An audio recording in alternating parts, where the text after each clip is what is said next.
റബ്ബല്ലാലിമിനാ തമ്പുരാനെ എട്ടങ്കാനായില്ലപ്പത്. അതെ, ഇന്നലെ രാത്രി എന്തിനാ സുഹൃതം വന്നത്? റംലു എന്തേ? റംലു അതെ, റംലു 2 ദിവസമായിട്ട് അവളുടെ വീട്ടിൽ പോയേക്കാ. സുഹൃതം വന്നത് ഞങ്ങളെ കണ്ടോ? സുഹൃത്തേട്ടൻ വന്നത് എന്റെ അടുത്തേക്കാ. നിന്റെ അടുത്താ? എന്തിന്? എന്റെ കെട്ടിയവൻ എന്റെ അടുത്ത് വന്നത് എന്തിനാന്ന് ഞാൻ നിങ്ങളുടെ അടുത്ത് പറയണോ? കേക്കണോ നിങ്ങക്ക്? മതിയായില്ലടാ നിനക്കൊക്കെ. ഒരു പെണ്ണിന്റെ ജീവിതം വെച്ചാ നിന്റെയൊക്കെ ഭായി കളിച്ചത്. ഇനി ഒരു ഒറ്റ മിനിറ്റ് ഉണ്ടല്ലോ അവൻ ഈ നാട്ടി വെച്ചേക്കൂല.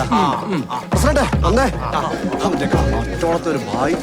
എല്ലാവരും നിന്നേ. റംലുവിന്റെ ബാപ്പനെ കണ്ടിരുന്നു. റംലു അവിടെയുണ്ട്. അറിഞ്ഞു ഉസ്താദേ, ഈ നാട് കുട്ടിച്ചോറാക്കി ആ ഭായിനെ ഇവിടുന്ന് ഓടിക്കാൻ പോവാണ്. ഇപ്പോഴത്തെ പ്രശ്നം അതൊന്നുമല്ല. ഏതോ ഒരുത്തൻ വിളിച്ച് ഇവിടുത്തെ കഥ കരീമിനെ അറിയിച്ചു. കരീം അത് കേട്ട പാതി കേൾക്കാത്ത പാതി റംലുവിന്റെ വാപ്പാനെ വിളിച്ച് മുട്ടനെ തെറി വിളിച്ചു. അല്ല ഉസ്താദെ, ആരെങ്കിലും വിളിച്ചറിയിച്ചെന്ന് വിചാരിച്ച് അവന് വെളിവില്ലേ? അവളവിടെ ഉണ്ടെന്ന് അവനറിയില്ലേ? ചിന്തിക്കാനാണ് സ്വല്പം വെളിവ് വേണ്ടേ മുക്രി. ഇപ്പൊ എന്തായാലും കാര്യങ്ങളൊക്കെ കൈവിട്ടു പോയി. റംലു കരീമിനെ ഫസ്കു ചൊല്ലാൻ തീരുമാനിച്ചു. അല്ല, ഫ്ലാസ്കോ എന്നുവെച്ചാ? ഓ, അതുപോലും അറിയത്തില്ലടാ നിനക്ക്. ഫസ്ക് ഓളോനെ അങ്ങോട്ട് മൊഴി ചൊല്ലാന്ന്. മതിയായില്ലടാ നിനക്കൊക്കെ. ഓന്റെയൊക്കെ മറ്റോടത്തെ ഒരു ഭായി. മിടുക്കി. അവളാണ് എന്തായാലും കിട്ടാൻ കാത്തിരിക്കായിരുന്നു. ഇനിയിപ്പോ മുജിയായിട്ടുള്ള കെട്ട് നടത്താലോ. ഇനിയിപ്പൊ മുജിക്ക് 2 വട്ടം ഒരുമിച്ച് നടത്താലോ. ഇനിയിപ്പൊ ഇതായിരിക്കും ഭായി ഉദ്ദേശിച്ചത്. പിന്നല്ലാണ്ട് ഒന്നും കാണാതെ ഭായി കളിക്കൂല. ഇപ്പൊ എന്തായി? ചേരേണ്ടവര് ചേർന്ന. ഇപ്പൊ മനസ്സിലായ ഭായി വെറും വാക്ക് പറയൂലെന്ന്.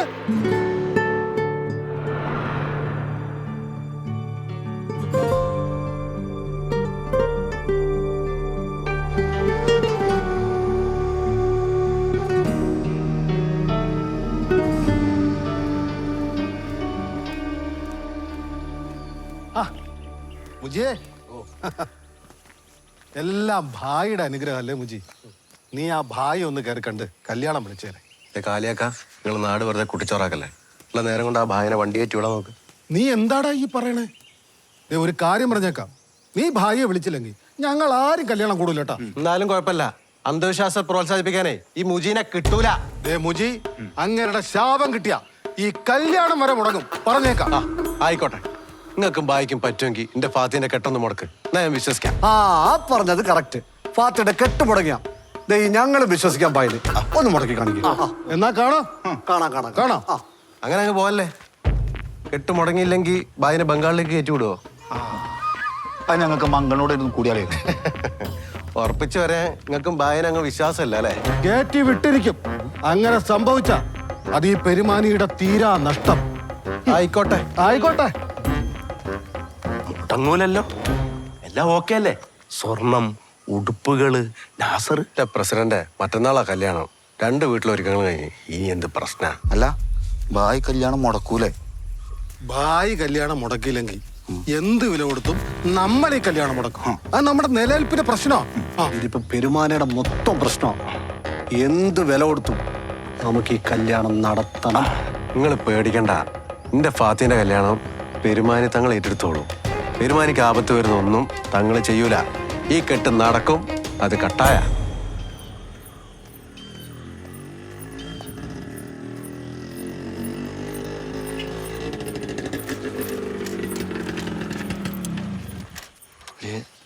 ആ തട്ടൻ അത് ഉണ്ടാക്കി തരില്ലെന്ന്. ഇപ്പൊ എന്താ ചെയ്യാ? മുടക്കുന്നേ. എത്ര മുടക്കലകൾ ഉണ്ടാക്കില്ലാന്ന്. എടാ, കല്യാണം മുടക്കാന് ഇത് എത്ര തവണ ഞാൻ പറയണ അഭി? എനിക്കൊരു സൂപ്പർ ഐഡിയ ഉണ്ട്. നീ ഇന്ന് രാത്രി എൻ്റെ വീട്ടിലേക്ക് വാ, ഞാൻ ജനാല തുറന്നു വെക്കാം. ഇത് ടിൻഡു നാസക്കനെ വിളിച്ച് പറയട്ടെ. ഇതറിഞ്ഞ അങ്ങനെ എന്നെ കിട്ടൂല, എനിക്ക് ഉറപ്പാ. എന്നിട്ട് ഞാനെങ്ങോട്ട് പോകും? വീണ്ടും മാമന്റെ വായലേക്കാ? എടാ അഭി, നീ എൻ്റെ അവസ്ഥ ഒന്ന് മനസ്സിലാക്ക്. ഒരു പ്രാന്തിനെ കെട്ടിട്ട് എൻ്റെ ജീവിതം കുട്ടിച്ചോറാക്കണം എന്നാണോ നീ പറഞ്ഞു വരുന്നേ?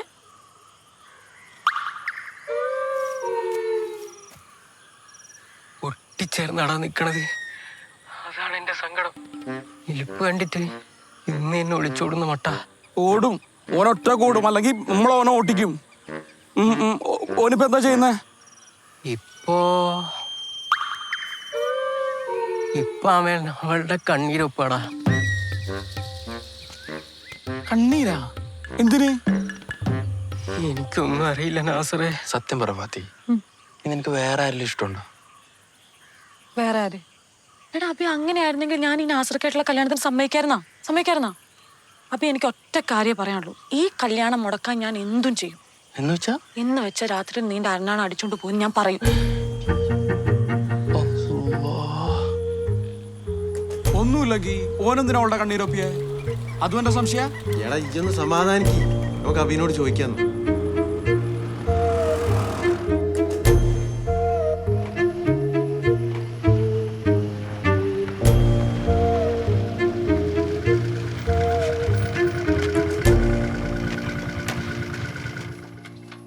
കല്യാണം വിളിക്കാൻ വന്നാ അബീനോട് പറഞ്ഞു ഏൽപ്പിച്ചീന്.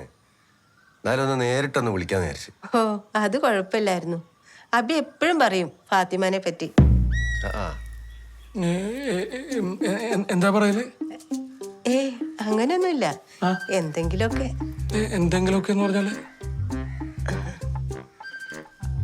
ഓരോ തമാശകളൊക്കെ. തമാശ? എന്ത് തമാശ? ഓനെവിടെ? അവന് തീരെ സമയമല്ല വീട്ടിലിരിക്കാൻ. പിരാന്ത് പിടിച്ച പോലെ ഓട്ടാ ടിൻഡോന്റെ കൂടെ. ഓൻ എവിടെയെങ്കിലും പോകുന്ന കാര്യം പറഞ്ഞിനാ? വല്ല ടൂറോ ആരുടെയെങ്കിലും കൂടെ? ഏ ഇല്ല. ഞങ്ങള് എന്നാ അവിടെ ഇറങ്ങട്ടെ? ഓ ശരിക്കൊന്ന് ഓർത്തു നോക്കിയേ. നാസറേ വാ. ഇപ്പൊ ഓർമ്മ വന്നോ? ഇല്ല. ഇല്ലേ?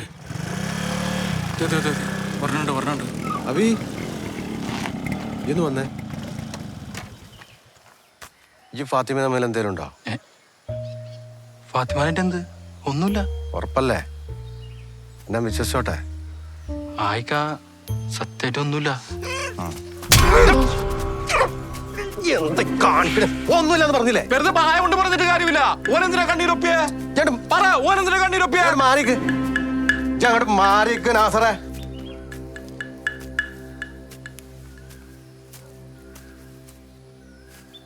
ഓട്ടെ, ഈ കല്യാണത്തിന് വരണം കേട്ടോ. ആയിക്കോട്ടേക്കാ. വലിയ കാര്യാക്കണ്ട, പെട്ടെന്നുള്ള. എനിക്കൊരു കുഴപ്പമില്ല. ഞാൻ എന്തെങ്കിലും പറഞ്ഞാൽ നിങ്ങൾ വിചാരിക്കും എനിക്കെന്തോ. വേണ്ട, പറഞ്ഞിട്ട് കാര്യമില്ല. അഞ്ചി പാത്തൂൻ്റെ ഒന്നിച്ചങ്ങ് നടത്തിയാലോ? പ്രത്യേക വെളിയും വേണ്ട, ഫുഡും വേണ്ട. ഏയ്, ആദ്യം ഫാത്തിന്ന് നടക്കട്ടെ. ഒരു കണക്കിനെല്ലാം ബായി കാരണം. ഉവ്വ, ബായ്. നിങ്ങൾ കണ്ടോ, ഫാത്തിന്റെ കല്യാണം നടക്കുന്നതോടെ ആദ്യം ബായിനെ നാട് കടത്തും. അതോടെ ബായിക്കാരുടെ കച്ചവടം പൊട്ടും.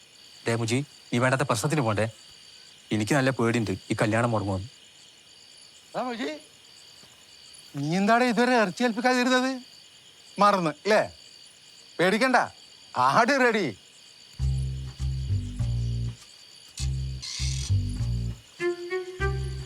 അല്ലാന്ത്രോ, അത് പിന്നെ ഇവൻ വേറെ ആളെ ഏൽപ്പിച്ച് നമ്മളെ പാത്തുവിന്റെ. അതൊരൊക്കെ മറ്റടുത്ത പരിപാടി പോലെ ആയല്ലോ കുച്ചി. എല്ലാ ഞായറാഴ്ച ഓരോ ഇറച്ചി എൻ്റെ അടുത്തു. വലിയ ഇടപാടൊക്കെ അന്നെ ആട്ടുന്നു. ആയിക്കോട്ടെ, രണ്ടും കൂടി ഞായറാഴ്ച വാ, ഇറച്ചി വാങ്ങാം കേട്ടോ. അന്ത്രോ, അങ്ങനെ പിണങ്ങിപ്പോലെ. ഇതിപ്പോ അലാക്കി ലൗലിയും കഞ്ഞിന്ന് പറഞ്ഞ പോലെ ആയല്ലോ. എടാ മുജിയെ, ഇനി 2 ദിവസമല്ലേ, ആ ഇസ്മായിൽ ഖാനെ വിളിച്ചാണ്ട് ഒഴിവാക്കിയാലോ? ഞാൻ എങ്ങനെ വിളിച്ചു പറയാനാ? എനിക്കൊരു ആ നമ്പർ കൊണ്ട് എടുക്ക്, ഞാൻ വിളിക്കാം. ഇന്ത്യയിൽ നമ്പറില്ല. മുക്കൊരു കാര്യം ചെയ്യും, ഫോണയക്ക് പാത്തുത്താൻ്റെ വീട്ടിൽ കയറിയിട്ടേ നമ്പർ മേടിച്ച് വിളിക്കും. ഞാൻ ഇസ്മായിന്റെ വായിലുള്ള അച്ചടി ഭാഷ മുഴുവൻ ഞാൻ കേൾക്കണല്ലോ. എന്റെ തങ്ങളെ. എന്നാ അന്ത്രോ, ഒരു 120 കിലോ ആണ്ട് റെഡിയാക്ക്. നല്ല കിളുന്താട്. ഏറ്റില്ലേ?